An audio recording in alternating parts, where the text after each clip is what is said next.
তো বন্ধুরা, এখন চাকরির নামে খুব একটা ব্যবসা ভালো মোটামুটি চলছে না, তাই এরা কম্পিটিশনে নেমে পড়েছে, অফার দিচ্ছে।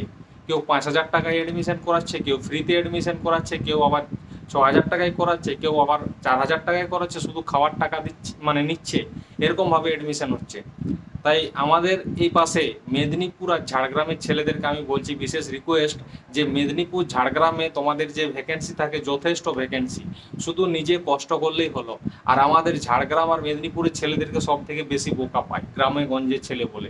কারণ এই জন্য এরা ডেকে নিয়ে গিয়ে একাডেমিতে ভর্তি করে, পড়াশোনার নামে কিছুই না, শুধুমাত্র ক্লাব ঘর খুলে রেখেছে, দিয়ে টাইম পাস করছে, আর পরীক্ষাতে গিয়ে ফেল করছে সবাই। যদিও দু একটা পাস করছে, নিজের দৌলতে পাস করছে, আর কিছুই না। আর এদের থেকে দূরে থাকো, না হলে তোমাদের থেকে আরো ভুলিয়ে টাকা নিবে, মেডিকেলের নাম করে, পরীক্ষার প্রশ্নপত্র নাম করে দিয়ে কোথাও কিছু হবে না। ঠিক আছে, তাই সাবধান হয়ে যাও, একাডেমির চক্করে পড়বে না।